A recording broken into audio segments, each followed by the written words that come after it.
I appreciate once again you all being here and wanting to hear some more quarantine videos. I guess that's what I'm going to be calling them. I'm not really sure, but that seems appropriate to me for now.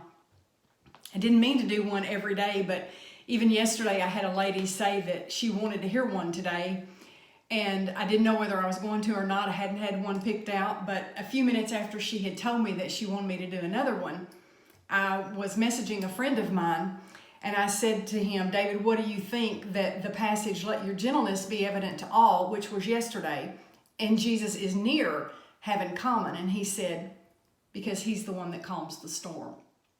So then I went to my Facebook page and I looked through the memories of yesterday, and one of the memories said, if I had one thing to give you, I would give you peace. Peace is not absence of storms, it's calm in the storms. So I said, okay, God, you've got my attention. I know that this is what you want me to do today. Yes, I will do another video, and yes, it will be on Jesus calming the storm. That Mark 4 passage is my very favorite passage in the Bible to teach. No, it's not my favorite passage, but it is my favorite passage to teach. I absolutely love it. There's 5 lessons that I've learned from this passage, which is Mark 4:35 through 41. And so I'm going to take just 5 points from 5 verses, and hopefully it'll bless you today. First of all, in verse 35, it says, that day when evening came, he said to his disciples, let us go over to the other side. Jesus knew before he even got in the boat what was getting ready to happen. He knew the storm was getting ready to hit, even though the disciples didn't have a clue. God has never had an oops moment. He's never thought, man, I wish I'd thought of that. What am I going to do? This problem's just too big for me. He's never had that moment. It's not a coincidence, I believe, that Easter falls this week, the week that more people are going to die from the coronavirus that's ever died before. Is God causing it? Let me answer this question. Is God causing it? He is causing it only to the extent that he's not stopping it. I had to learn that, because is God causing, or is he responsible for a child being run over by a drunk driver? No, he's not. He is not. But God has 3 different wills. One of them is a permissive will.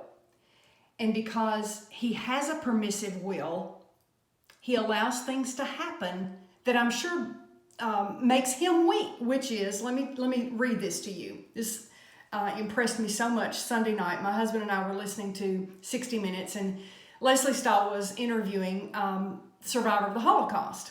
And she said to him, how can you still have faith in God? And he answered, how can we possibly not believe in God? And then she says again, well, how could he let this happen? She's talking about the Holocaust and genocide. And he says, God gave human beings the knowledge of right and wrong, and he allowed them to do what they wish to do on this earth, to find their own way. To my mind, when God sees what human beings are up to, when he sees things like genocide, he weeps. I think God's weeping this week. I think he's weeping with all the families that are losing loved ones. I think he's weeping that we live in a sinful world where death and dying and pain has to exist. He's weeping there with us. But he allows it to happen. In the next verse, it says, leaving the crowd behind, this is in verse 36, they took him along just as he was.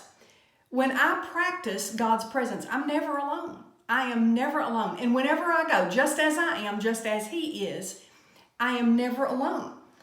So when I take him with me, I'm always going to be taken care of. That sounds so trite, but it is so true. Does that mean that I'll never have a storm? Absolutely it won't. It doesn't mean that. It means I will have someone to calm them down for me.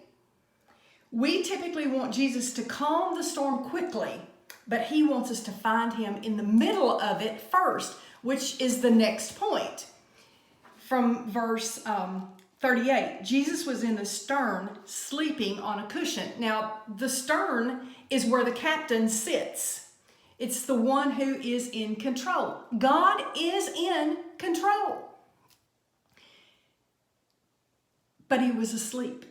He was asleep, which I think is significant because he wanted them to wake him up, which is what he wants us to do when we're in the middle of a storm. I talked with a lady this past week. We were messaging, and she said, well, I guess all I have to do is pray about it. And I think, yes.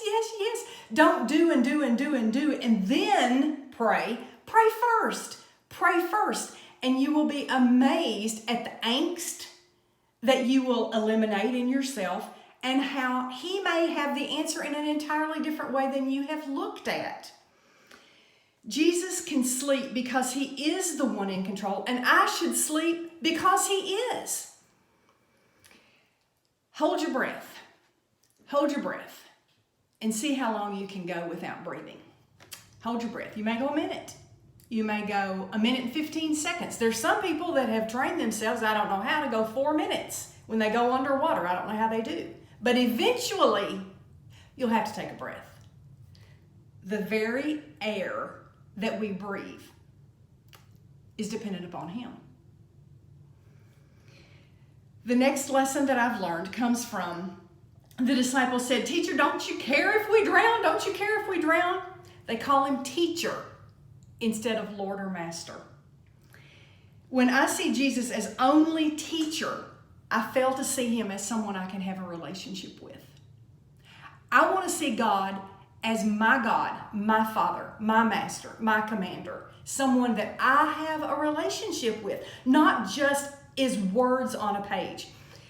If I say to my daughter, and she's 38 years old, so I'm not saying it today, but when my daughter was little, if I said to her, Laura, go clean your room, and she goes in her room, and then 10 minutes later, she comes back and she says, Mom, I got in my room, and I said, Laura, clean your room. Laura, clean your room. Laura, clean your room. Laura, clean your room. I even called my friend and said, my mother just told me to come clean my room. Isn't that great that my mother told me something to do? If she were to come and say that to me, I would say, but I meant for you to clean it. I don't mean for you to quote me. I want to be more than your teacher. I want it to get in your soul. I want me to become a part of you. I want you to listen to me, which comes to the fifth lesson I've learned.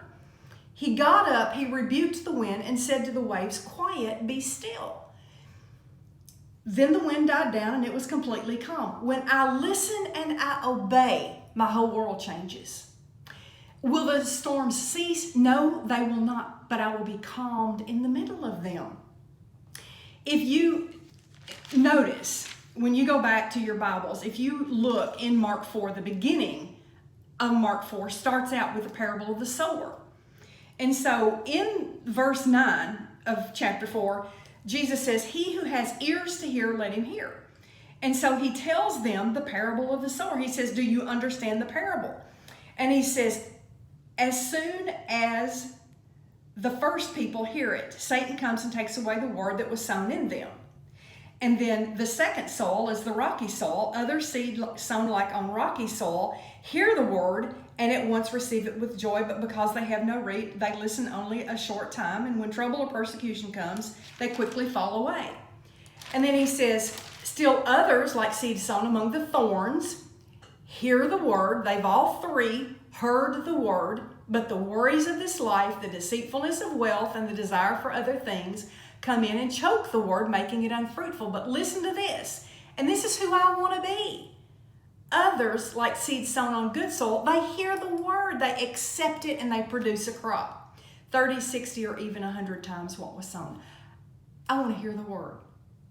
I want to hear it. I want to hear the word in the middle of the storm, and I want to be able to be calm and produce a crop, even in the middle of the storm. One of my favorite passages is in Psalm 42, where it talks about being still and knowing that you're God.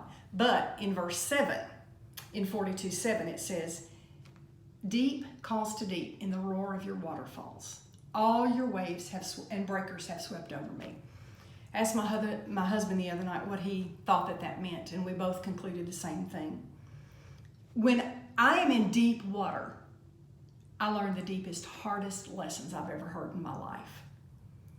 They are the ones that stick with me, that take me through my entire life. So, when the darkest storms come, Come. Deep calls to deep in the roar of your waterfalls. I can hear you, God, even in the roar of what's going on, because you and I have been deep together. We've been deep in the misery. We've been deep in the coronavirus. We have been deep in everything that you have put me through. So when deep calls to deep, I can hear your voice in the midst of the waterfalls. I love these lessons that I've learned, and yes, I've learned them the hard way, but every one of them was worth it if I could share them and help my neighbor. Thank you for listening. If you want me to, if there's something you want me to talk about, tell me, and mention them in the comments, and I'd be glad to give it a shot. Maybe I've gone through something that could help you. I hope these lessons are doing you well. God knows just what we need, and we need to listen. God bless you today. God is great. Life is good. I choose joy.